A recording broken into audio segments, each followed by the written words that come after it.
All right. Hello. I am with Ed Jaffe. He is the founder of Demo Solutions and a lead coach. He is a thought leader who I knew from Northwestern's IMC program, and he is now part of the faculty teaching in their program.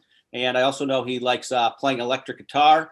But anyway, we were having a conversation earlier about engaging employees and how a lot of meetings are not as exciting and boring. And I just wanted him to share his insight. So thanks for being on here, Ed. My pleasure. And actually, you and I go farther back than IMC. I think you sold City Search to me in what, 2009, maybe 2008? Yeah. So that it's been what, 12, 13 years. That's crazy. It's crazy. Time is flying.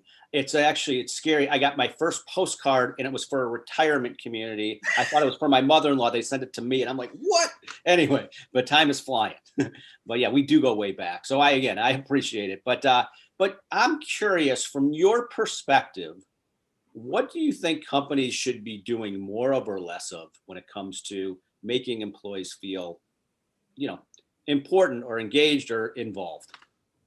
So I think more about from a sales team perspective is kind of where I start, because that's where I spend most of my time is working with sales teams. And I think part of it, and if we start with kind of the younger sales teams, I see a lot in sort of the BDR, SDR. So for those not familiar with the parlance, sort of the inside sales teams, which are typically made up of people who are younger, and they're often taught to be, you're replaceable. And so it's this weird dynamic on both sides, because I feel like companies perpetuate this idea of, we can replace you, but they get mad when then people leave to go do something else to get better. And so I've seen a lot of things pop up now that are trying to help them upskill, but they typically have to do that out of their own pocket. So it seems like companies will invest in all the tech they need, but not necessarily the skills. Huh. So what type of things do you think they should invest more in? How do you keep great talent and make them want to continue to professionally grow and feel really part of the company? I mean, I'm going to be a little self-serving and say coaching and training, given that's what I do. But I do think that's important. I think people want to see that companies are investing in them, both time and resources, and giving them the time to go and learn. Sometimes I'll see it where trainings are put in, but you don't actually have time to do any prep for it or to really spend time thinking about it. You get your 2 hours and that's it. So creating this culture that rewards training and learning and puts the time in. I also think it comes down to thinking about incentives beyond just comp plans. It's not that comp plans are important. They are not important. They absolutely are important. Yep. But if you look at all the research around what motivates people, money only goes so far. It's one of those, the hygiene factor. It's something that people need enough of to be happy, but the difference typically is not enough to motivate somebody.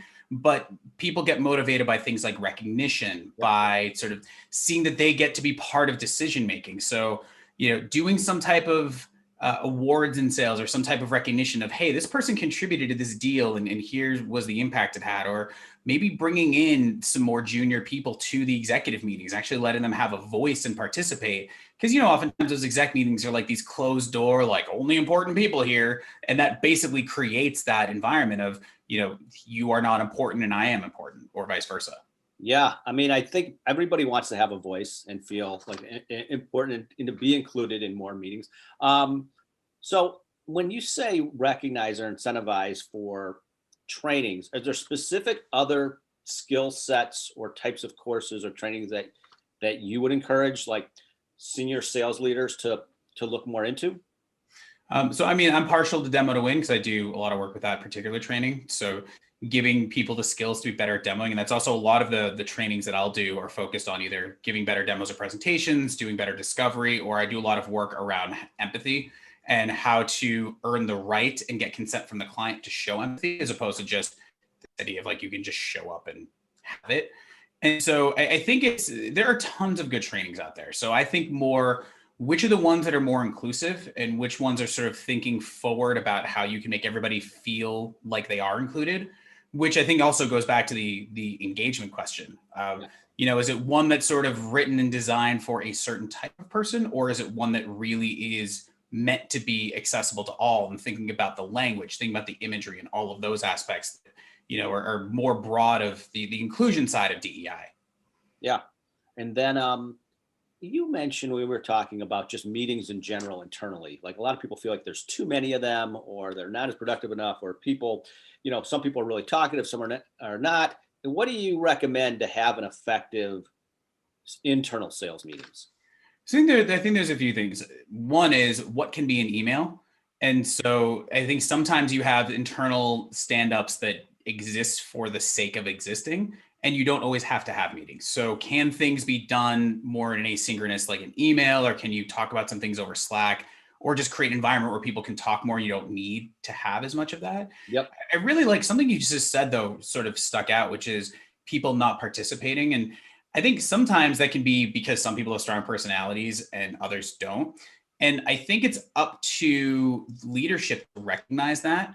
I know I've seen a lot of situations where people who tend to be quieter or more introverted, they only talk when they have something to say. Yep. They actually tend to be overlooked or told you need to talk more, which is basically the opposite of what they do. So I think recognizing that different people want to participate differently, and just because you're talking, that doesn't necessarily mean that you're adding value. I gotcha.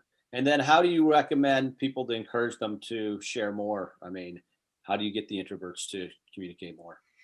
I think finding things that they will be interested in talking about, like if I have the opportunity to do so and get to know people, then I know what I can talk to them about, or sometimes even talking to people before about, I'd love for you to add this. Do you mind if I call on you? I do the same thing in sales meetings. If I have a champion that I want to participate in the meeting, I'll tell them I'm going to do it.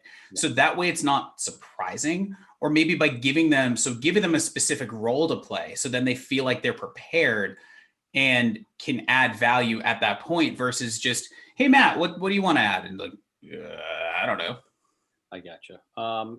Any big mistakes too you think companies are making when it comes to trying to retain employees or, making them feel part of the company?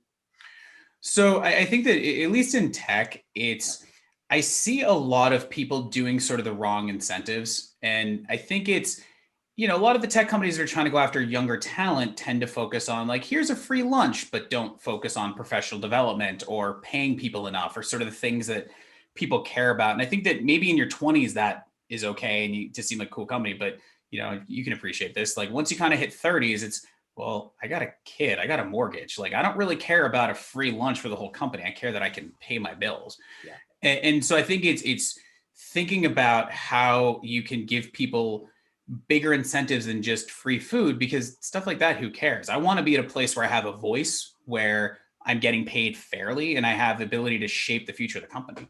Great. And then I guess the last question too, when it comes to professional development, any advice you have for individual sales professionals while they're trying to grow and advance their career and just improve their overall business acumen?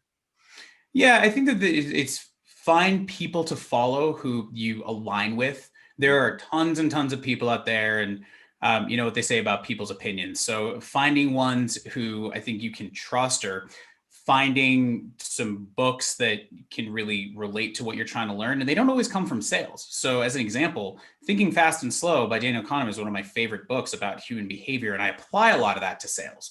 And so you don't necessarily have to only look at sort of business or sales books. You can look beyond that.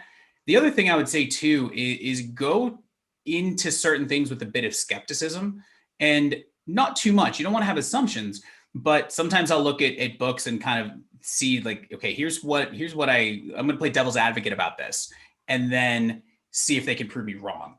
And so it's not just because someone wrote it doesn't always mean it's good. So do some more critical thinking beyond just, I read this in a book. Great.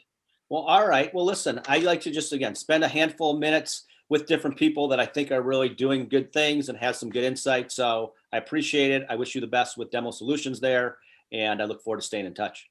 Pleasure is mine. All right. Thanks, Ed.